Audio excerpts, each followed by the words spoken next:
Supposed to be out of here Wednesday, I think. We're supposed to have a storm come through. We are. Yeah. Are we leaving Thursday night? Thursday. About 4:30, is that right? I'm not sure.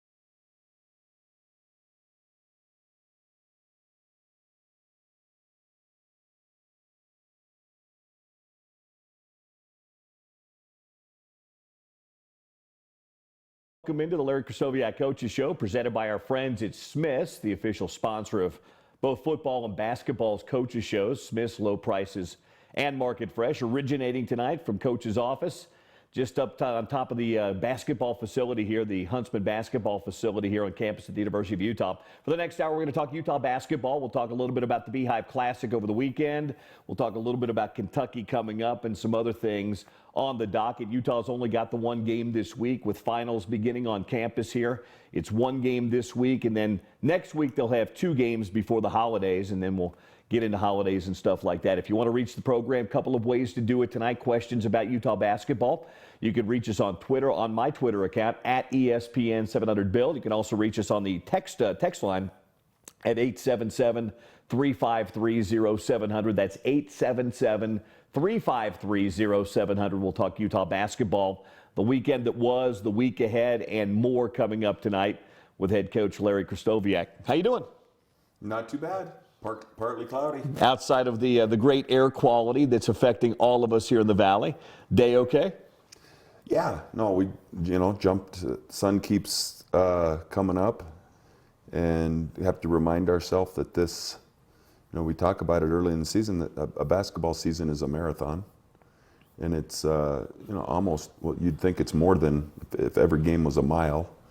And right now we've won a mile, lost a mile, won a mile, lost a mile consistently for 8 games, and we can get a lot better. But if you let some of that baggage, I think our guys responded well in practice today and watched film afterwards, and it's really not mystical as to what it is that we're not doing, and we're diving in and trying to fix it. So it was a letdown Saturday, but we jump back in the saddle next Saturday in Lexington. It's interesting, in your time, at least the last 4 or 5 years, you haven't had that non-conference step forward, step back, step forward, because you've literally alternated wins and losses this year. Win, loss, win, loss. For 8 games, that's exactly what you've done, which is unusual for the last 4 or 5 years here. You knew that there'd be a lot more teaching this year. Saturday downtown, you got off to a good start. First half wasn't bad, and if you looked at the stat sheet at halftime, the fact you were down 4 and had lost the rebounding, kind of lost that 50-50 ball rebounding margin, -9, you had to feel pretty good about things, at least at halftime. Yeah, no, it was a great college basketball game, I thought, early, kind of, punch and counter punch kind of deal, and we went back and forth. We took a 3-point lead at one point, and then, you're in the middle of a game. It's not like football, or baseball where you've got innings to digest it, or, long commercials and the offense taking the field, and you can sit back and everybody can assess the mistakes and what plays. Basketball is so fast moving, and we're up 3, and we take 2 pretty ill-advised shots, combined with making a bad foul on TJ Haas that sent him to the line and made 2. And then TJ stepped up from about 32 feet and hit one from the top of the circle. They earned that one. Right. And then we had a breakdown on our post coverage and left the guy wide open at the top. So that was an 8-0 run, and you go up 3 to down 5, and it literally happened in a minute. And so you don't really know at the time what hit you until you watch the film. But, one thing about that game, our defense was not stellar throughout, but man, did they ever hit some tough shots. They made some of their hardest shots. Yoli Child started with a 12-0 run, and 6 of those points were, the high archer to start the game that I thought was going over the backboard that hit nothing but the net. Yeah, Jace's defense on 3 of those buckets was pretty darn good. I mean, he's got a 7-foot wingspan and a hand in his face, and Childs just makes a good basketball play. Yep, and then dunked one, but 12-0 to start with. And defensively, we did a lot of good things, and you have to give guys like that credit, or in that case with the 3 that TJ hit, players make plays, and It was interesting because we had a lot of defensive breakdowns that left them open, and they missed those shots. So it's karma. You know, it was completely flipped. You'd like to think that they're going to make the ones you screw up on and miss the ones that you play good D, and it was just the opposite.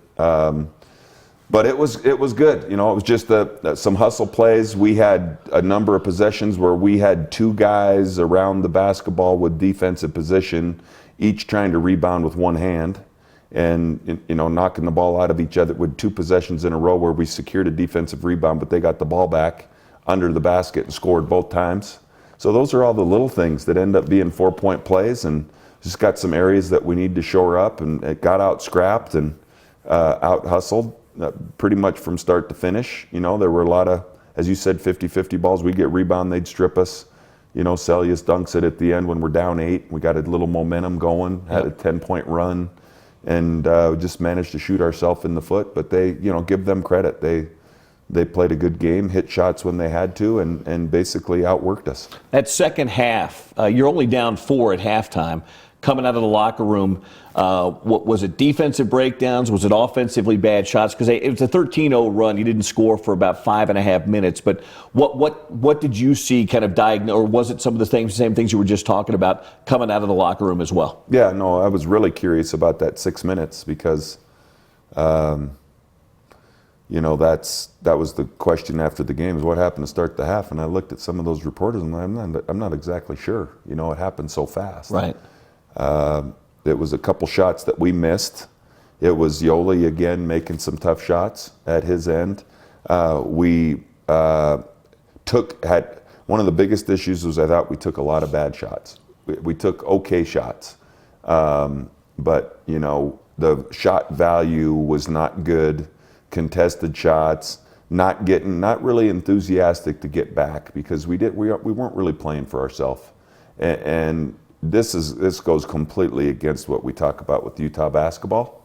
We don't have a whole lot of guys thinking about other guys and setting guys up and trying to get them going and punching the paint. Number of clips that we looked at. We looked at 42 clips tonight after practice where guys are getting into the paint and trying to shoot a little. It's basically a difficult layup.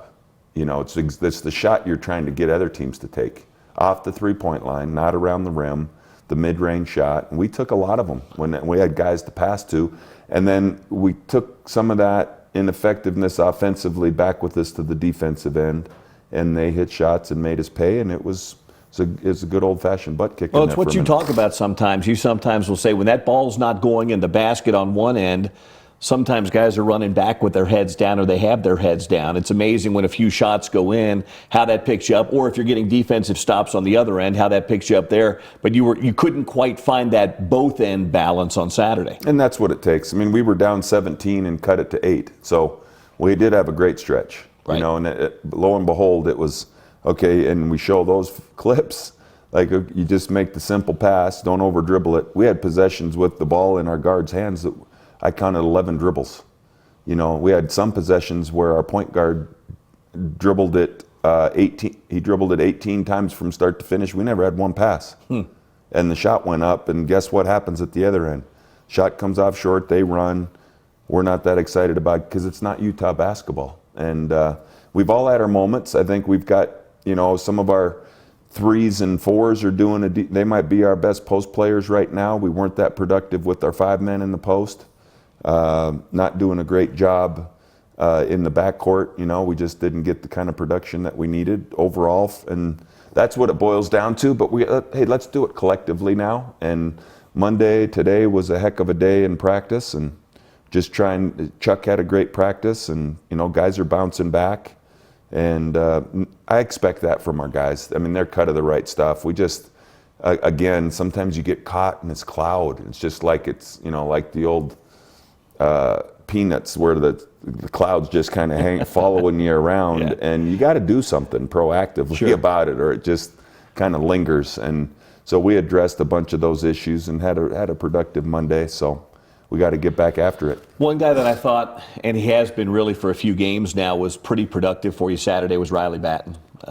He had 12 points. The score sheet's wrong. I think you guys probably went back and saw it. I think they gave Timmy Allen credit for one of his 3-pointers, but Riley had 4 threes. You talk about sharing the ball. Maybe you didn't do it as well collectively as you wanted to. Riley had 5 assists.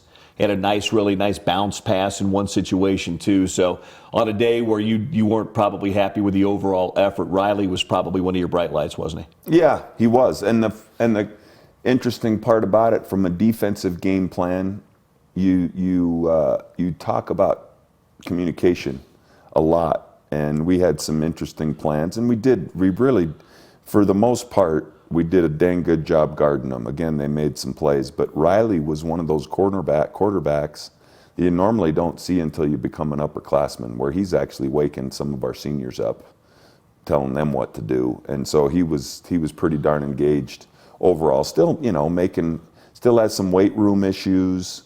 Sure. And some freshman mistake issues, but we do a pretty extensive efficiency rating. Dave Dunleavy, our stat guy and an assistant for us, great with numbers, and does a 4-part efficiency rating. I don't know if we talked about this on the last show. And you've got the plus minus, which is one stat, but sometimes that gets overcooked because you could just be in at a bad time, where something goes haywire.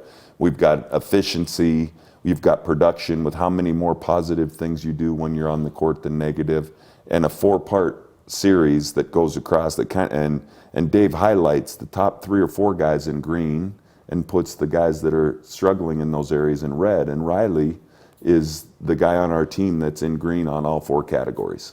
So he's been, not just kind of the eye test of figuring some things out, but production-wise and statistics-wise, and he's really growing, I think, a little, as a leader. I was going to say, and as a coach, I'm sure you don't care where the leadership and voice is coming from. You just want it to be out there on the floor, right? And if it comes from a freshman, so be it. It comes from a freshman. Oh, there's no doubt about it. Here's what I believe is bad teams, they don't have leaders. Good teams, a lot of times the coach is the leader. And great teams, the leadership comes from the guys out on the court. Right. And right now, we've got to get some guys to step up, and there's different ways to lead. And having said that, because I know we've opened a can of worms, that seems to be the big buzzword, is the leadership, like communication. We've got some guys that are great communicators. The problem is it takes 2. The guy has to listen. In order to have a great leader, you've got to have people that are willing to be led. And I'd like to have a team full of leaders. And part of that is your ability to take somebody else's opinion, or when you're out of line, to get corrected. And right now, I think we're all just kind of trying to find our own way. And a lot of that leadership, unfortunately, is having to come from the coaches and the coaching staff. And, as these kids progress a little bit and hopefully wake up, that's all part of the process of improving our program. Most of these kids aren't used to losing. Most everybody that plays at this level came from a pretty good program. They were the best player on what's usually a pretty good team, if not a state championship team, good AAU teams. You don't want to lose too much, but are these lessons, are these guys figuring some things out through some of these setbacks? I hope so. I got to believe that they are. And the thing for us as coaches is let's control what we can control. And, so we took just 3 or 4 concepts today in practice, and we really beat that up. Some of the skill session was built into our 5-on-5, because I think you can be a pretty good rebounding team if all you do is 2-on-2 drills. The reality for us is we end up playing defense for 20 seconds, and you're a little bit fatigued, and guys come flying from different angles. And Kentucky's a really good rebounding team. So the first shot defense is not the big thing. It's making sure that we limit them to 1 shot, so that it's not one out of 3 that possession down the court, and they tipped in their 3rd shot and made it. So I think we're at the whole point instead of some of the parts. Let's put the whole together and have a coach watching our blockouts, and have a coach watching guys go to the glass, and trying to monitor it within the 5-on-5, and we just can't have those kind of breakdowns. So we've been doing more, and I think also that's conditioning. that's one of the things when you're playing one game a week. It's important that you try to get a couple of those game settings where you're blowing it out and running up and down and turning the guys loose, and let them make mistakes and grow in a game type scrimmage type setting. Let's take our first time out of the night here on the Larry Krystkowiak Coaches Show presented by Smith's. When we come back, we'll talk about some of those areas Larry was talking about, post play and some of the young players, where they're getting better. We'll talk about Kentucky coming up. We'll pass out our weekly awards as well. And if you have questions or comments, feel free to shoot them to me on Twitter at ESPN 700 Bill or on text at 877-353-0700. Tonight's show being presented by Anheuser-Busch, a proud sponsor of Utah Athletics, reminding you to enjoy responsibly. Back with more of the Coaches Show next. This is Utah basketball from Learfield.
Saturday, Riley Batten finding Jace Johnson on that roll to the basket, one of his 5 assists.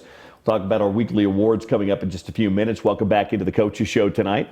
Presented as always by Smith's. You were talking about player development in the first segment, guys getting better. We'll talk about some of those youngsters in a minute. I wanted to ask you, you also mentioned you didn't get much out of your post on Saturday. I think 3 points and 4 rebounds was what you got out of your post. Jace has got some experience. Novi's got some experience too, albeit at Idaho State. How do you get a little bit more out of those guys? What are you guys looking for out of the post right now? Well, I don't think we did them any favors. We threw them the ball, 10 feet off the block and thought they were going to go to work. And BYU did a good job of coming on the dribble with the other guy. And we we got ourselves sped up. We got a little obstinate about putting our head down and making some plays. It's part of the trust factor in my mind, and knowledge that, first off, and this was one of the big points of emphasis today, was our post play was don't throw the ball if it doesn't have his feet in the paint. And some of that's on our bigs. We ran some cross screen action that our guys were open, and yet we ran out 10 feet off the block and threw them the ball, and then we got to try to manufacture some stuff. So part of it's on us as coaches. Let's have a handful of things that we're trying to get our bigs involved. We got to finish when we, and goes back to the old adage that I've heard for many, many years. If you don't think you're getting enough shots, go get more off the rebound. Right. And so for, Jace got 4, Novi didn't get a rebound in that game. And for 5 men, playing roughly 20 minutes each, those guys got to go assume every time one of your teammates shoots the ball, it's a miss. And it's a lot like what we faced against them. That's your prime opportunity to go get some. So that's going to be a point of emphasis for us. And then just finishing, we got to find him some confidence this week in practice, throwing him the ball, finishing. So it's multifaceted. There's different elements to it. We're going to try to address all of them. The other thing that Tommy Connor talked to us about on the post-game show was, and I don't know how you teach this, if it's just something that developed over time, he felt like, and it goes back to those 50-50 balls, he said, we weren't tough enough today.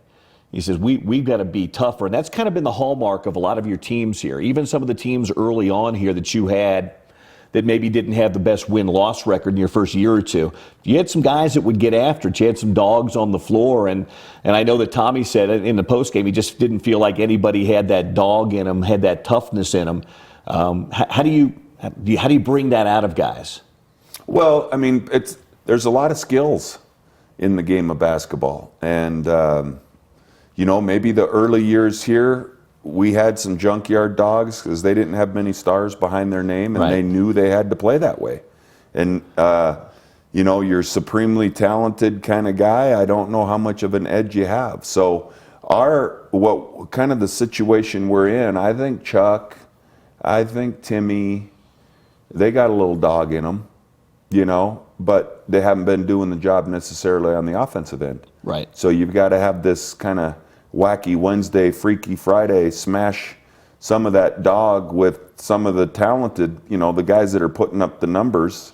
We got to get some of that dog in them, and then we got to figure out an offensive production, a way to help some of those dogs and get them going a little bit. So it's, as we've talked about, it's you have to be an offensive player, a defensive player, a grinder, a smart, all of those things. Basketball doesn't have specialists like football does. It doesn't, and so that's our job, is to try to get those guys with a little bit more edge, do some toughness drills in practice to try to figure that out, put guys in uncomfortable positions.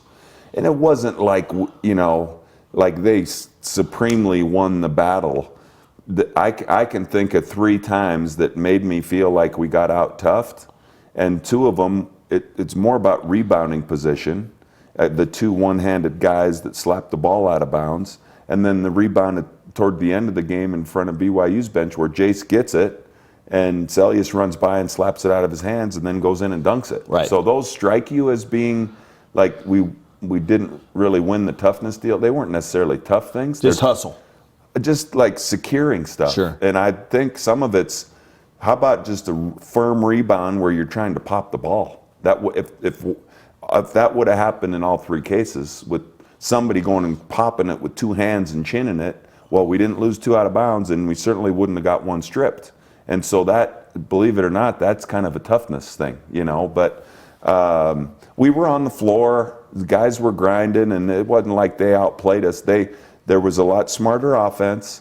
They banged us around there. One guy, Worthington, at the end of the game was the only guy near the rim. It was the only blue jersey. We had 4 red jerseys, and somehow we end up in a tie-up on the floor, and well, it's BYU's possession. That was an 8-point game with 8 minutes to go. Right. So those things are what makes a difference, and we just got to finish possessions and secure some rebounds. Certainly that would start, and that would give us a little bit more of that dog mentality. You were talking about, you've mentioned Chuck a few times, and last week on the show you've mentioned he's had a lot of good practices. And sometimes with JC guys it takes a minute because they've been playing JC ball for a couple of years. Is he getting close in your mind? Are we getting close to maybe a Charles Jones the second breakout? I think so, and I'm going to throw him out there to the dogs and let him, play and find some confidence. Part of it's on me, a shorter rotation, and you got to get some stuff done when you're on the court. But I think from a player's perspective, probably have to be on the court a little more to get some stuff done. Sure.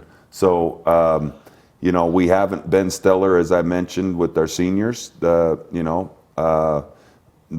having great weeks, and we're up and down. But when you look at this, Chuck's earned the last week, and if today's practice is any indication, there's some karma involved, and he's going to earn himself some more minutes, and then let's hope that he, finds his way. He made a bunch of shots in practice today and enthusiastic and is doing things the right way. The other two guys, we had already talked about Riley Batten, but Booth Gotch played quite a bit of time on Saturday, and then Timmy Allen too. And yeah, Timmy, both those guys are guys that can do a lot of different things. Rebound because of their size, they can guard a little bit, they can get some assists, they can score a little bit. How have those two guys come along in the last week or so? No, I think it's been really solid too. I don't know if people realize how hard it is to be a freshman. And I can flash back personally. I've been around a lot of freshmen, and this last 4 months or so has been as challenging a time as any of those guys have faced. From a physicality point of view, from a time management, academic, weight room. And there were times, I would say a week ago, where you could actually look at Booth and Timmy and they kind of have that look on their face like they're in about the 14th round of a heavyweight fight. That million-mile stare. They're really excited about the Christmas break kind of deal. But they've really weathered it well, and it's only, like my doctor used to say, man, if it doesn't kill you, it's just going to make you stronger. And those are talented kids that are in it for the right reasons, and it's going to be good. It bodes well for the future of our program, and it's not like we're planning on waiting until they're juniors for them to start kicking some butt, but I think some good things are going to happen here. Let's take a break on the Coaches Show tonight, presented by Smith's. It's also presented tonight by Nissan. They know game day is all about getting to the game. They want you to test drive the Rogue. It's got available technologies that make getting to the game the best drive of the day. Nissan's a proud supporter of Utah and college athletics. We'll come back, pass out our weekly awards, Team Player of the Week, Subway Sub of the Week. We'll talk about the Kentucky Wildcats, officiating questions, rules questions, not necessarily officiating questions, but rules questions. And of course, our 3-question, 2-man weave, half hour in, half hour to go on a Monday night. Utah basketball from Learfield.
If you saw the box score, they were wrong. Timmy had 10. Riley Batten had 12. They gave Timmy credit for one of Riley's threes, but it was a good day, a double-figure day, and more progress as we move along. We welcome you back into the Coaches Show presented by Smith's tonight. Give out our weekly awards here, Larry. We give our U of U Team Player of the Week, U of U Health and Sports Medicine Team Player of the Week, and there were a couple of guys. Your leading scorer was Cedric in that game. He may not have had his best game overall necessarily, but I think the guy that you and I talked about early in the show as one of the bright lights in that game might be a good selection as our team player of the week. I think you started him Saturday, gave you 12 points. He had 4 threes, 5 assists. I think he had 5 rebounds too. Yeah, I think he was Riley Batten, one of our leading rebounders. Yeah, he was. With the whopping 5. I think he was second. I think your leading rebounder had 6 in the game. Donnie? Yeah.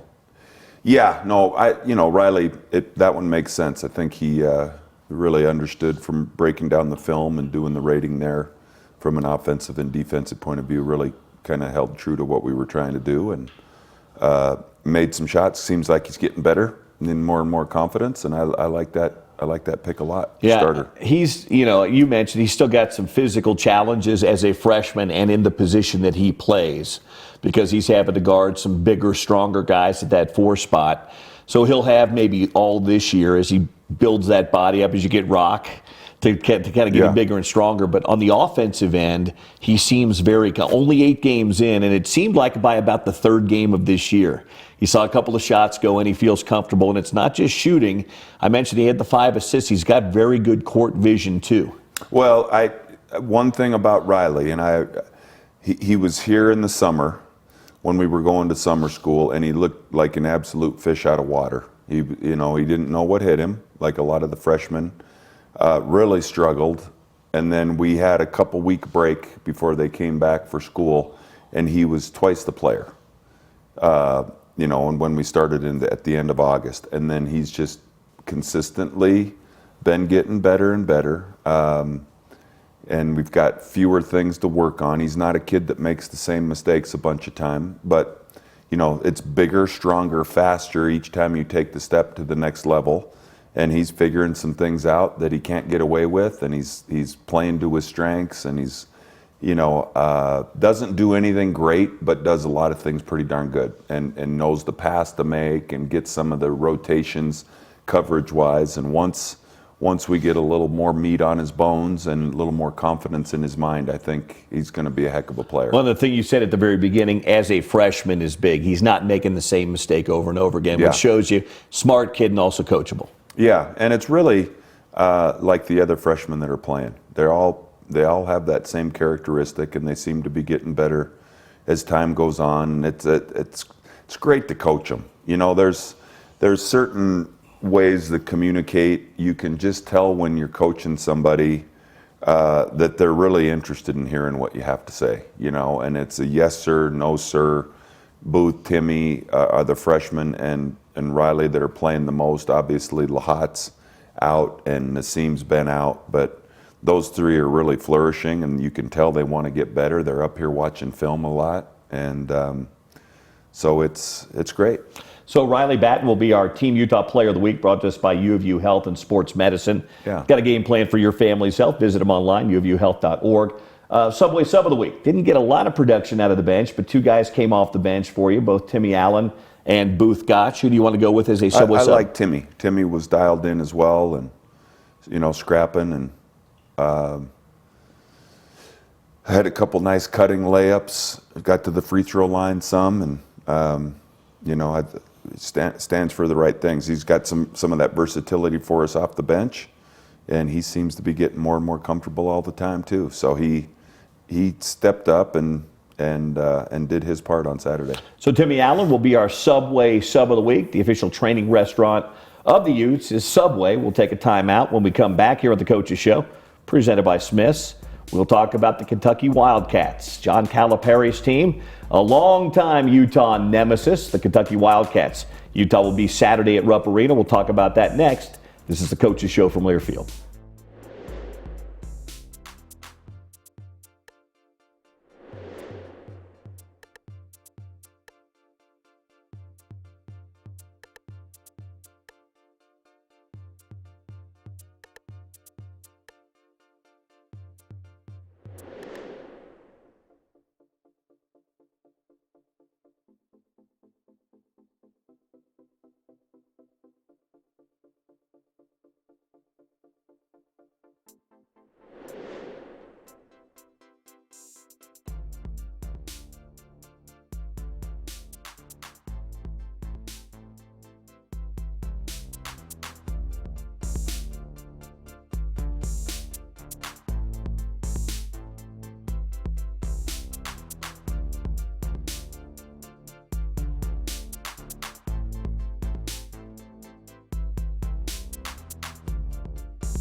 Donnie Tillman, they'll need some production out of him. They'll need production from everybody on Saturday as they visit Rupp Arena. Welcome back into the Coaches Show tonight. Utah, you know, when you say Kentucky to Utah basketball fans, they tend to shudder a little bit, only because there have been so many times over the years the Kentucky Wildcats, whether in that game 20 years ago in San Antonio or Sweet 16s or Elite Eights or opening round of tournaments, they've ended Utah's season. Well, it won't be a postseason. Nobody's season will end on Saturday, but it will be a regular season game as the Utes visit Rupp Arena for the first time since 1976. It's been a long time. That was the last time Utah beat Kentucky, by the way. 70 to, what was the score? I wrote it down. 70 to 68, December the 18th, 1976. I believe that might have been a Judkins and crew team there, and that was a while ago. 42 years? 42 years ago since they beat Kentucky. Now, they haven't played a lot, but yeah, 42 years. That's my number. How's this come across? How do you guys put this series together?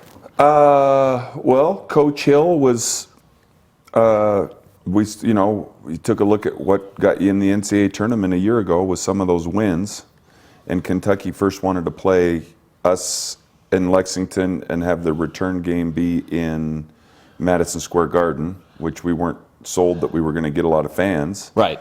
And we threw out the proposition that we play in Vegas next year. They don't play home and home with anybody that's not a North Carolina or a who's who in that category. So yeah, it was one of those deals where we thought it would be great for our guys to get a little dose for what that's all about. And Kentucky, you go on the road there, you better take care of the ball, you better get a good shot, because they're a transition machine.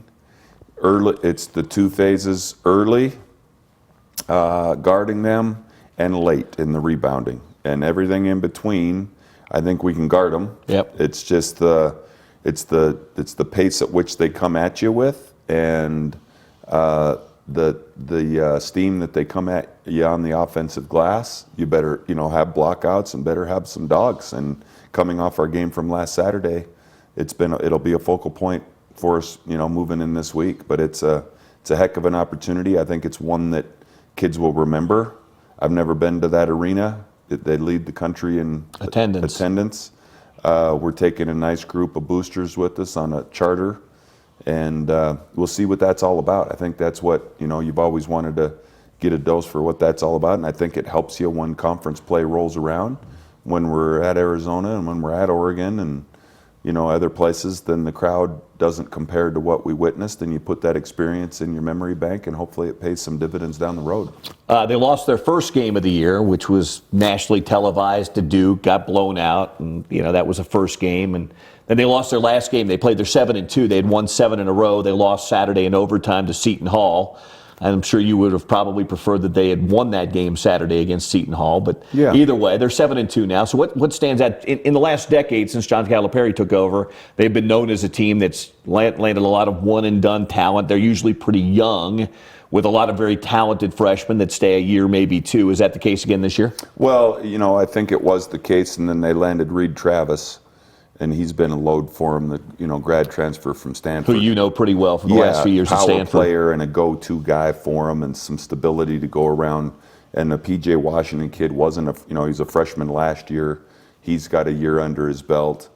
They just got a bunch of players. And what stands out to me, again, is especially when you play at their place, they've just played with a lot of confidence. They come at you. You got to be ready to take some charges.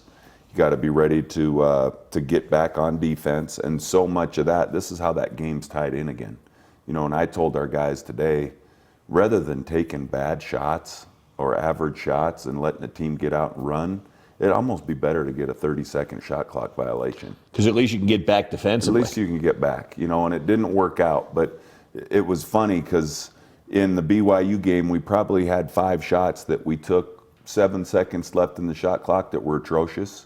When there's 7 seconds, you can run the length and halfway back. There's a lot of time left. And so today in practice, it was kind of interesting. We got late in the clock, and it taught our guys to not panic. And again, the other thing that's happened is the shot clock is winding down as the defense is losing a little bit of its vigor.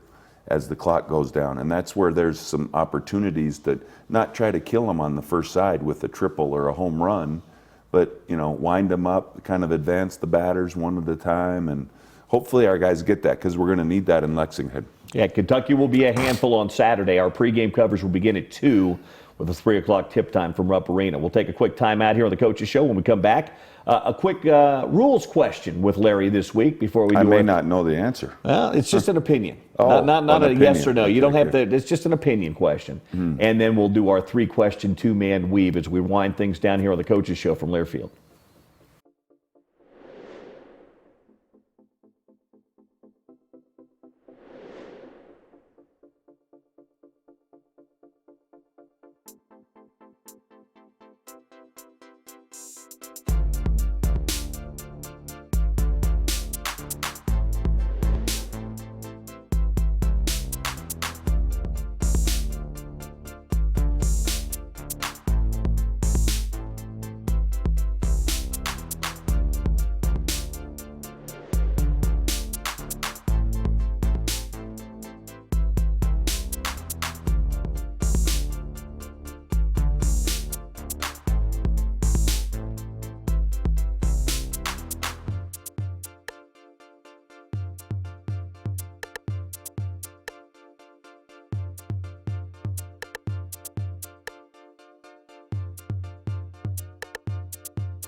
Tillman, again, with a couple of triples. Got to be good all the way around. He'll have his hands full with those Kentucky guys coming up on Saturday. Don't forget at 3 o'clock tip time, Mountain Time, from Rupp Arena. Now, every show I like to ask a rules question or it's kind of an aspect of the game question. This one isn't a rules question so much, but I will ask you tonight, was the game better or better from your view before the monitor became part of the game?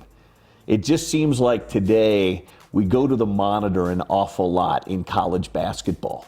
It seems to disrupt the flow of the game a lot. Did you like the game before the officials? And that seems to have been a trend really the last 5 or 6 years. I didn't feel like a decade or 15 years ago they were at the scorer's table very often, and now it seems like a couple of times a half they're going over. Did the game have a better flow? Did the game feel better before so many trips to the monitor?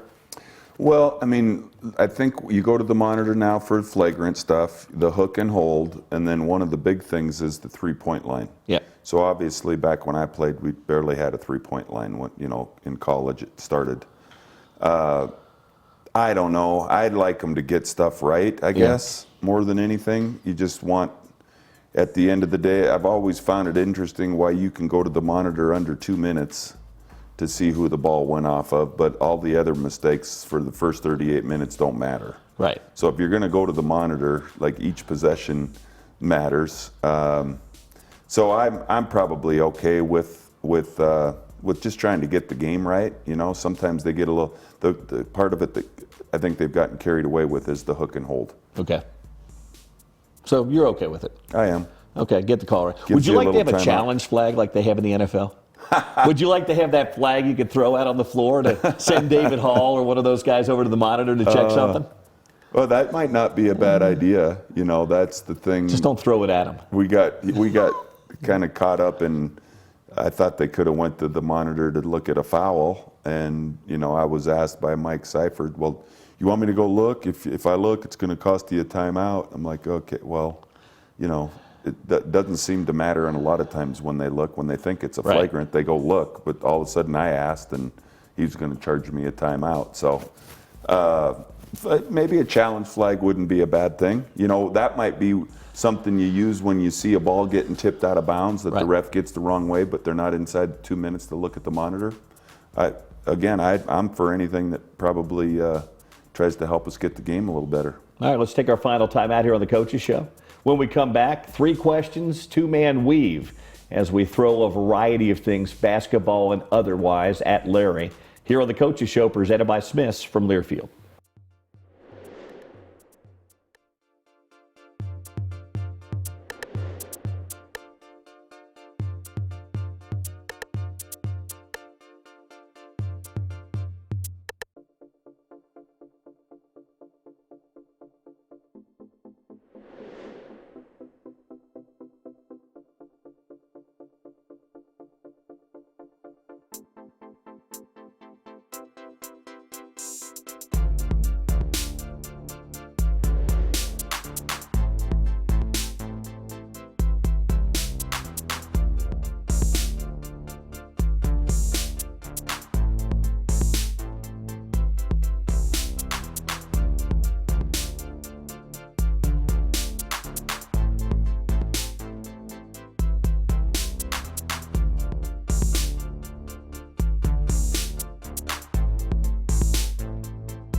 We welcome you back into the Coaches Show. Tonight's show is always brought to you by our friends at Pepsi, Code Red Pepsi and Code Red Mountain Dew. That's how you do the do, is with the Code Red. All right, time for our three-question, two-man weave. At some point, we're just going to go back and forth, but I've got to give him some advance notice on this. So maybe next week we hit each other with some questions back and forth. Yeah, a true weave. Yeah, true weave. First question for you tonight. Oh, boy. I tried to find, you never had a teammate, professional teammate, at least in the pros, that was a Kentucky Wildcat. Can you name me the player who's got the most points and highest scoring average in the history of Kentucky basketball? I'll give you a hint if you want. Kenny Walker. Close. He's third most in points. His career ended just before. Sam. No, not Sam Bowie. Oh. His pro career ended as yours began.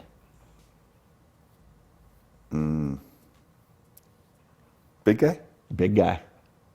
Kind of a big guy. Forward. I don't know. Dan Issel. Ah. Dan Issel, all-time leading scorer in Kentucky basketball history, Yep. The old horse. Yep. All right, if you hadn't had a career in basketball, coaching or playing, what would you be doing? I'm certain I'd be in the military. Really? Yeah, that's what I wanted to do. That's what I wanted to do the whole time growing up. Well, besides the sports. Right. If you didn't have that career in sports. Yeah, I was fortunate to have neighbors, people that I grew up with in our neighborhood that were really good sports, older kids that got us fired up about sports. But I also had some of my best friends growing up. Their older brothers were like Navy SEALs and Army Rangers and a lot of guys from Green Montana. Berets, and those guys would come back, and I remember thinking, like, man, next to Santa Claus, those guys were what it was all about. And they would tell you stories, and I got recruited by Air Force, and I was going to go play at Air Force, and then I remember getting a letter from them saying that the minute I got to 6'7", I was too tall, so they scratched me off their list. But no, I think the military would have been my deal. 10 seconds. And an actor from any era who would play you in your life story. Oh, jeez. You got 15 seconds. Come on. Pee Wee Herman, probably. Okay. Paul Rubens plays Larry Krystkowiak in the Larry Krystkowiak story. We'll see you Saturday from Rupp Arena. This is the Coaches Show from Learfield.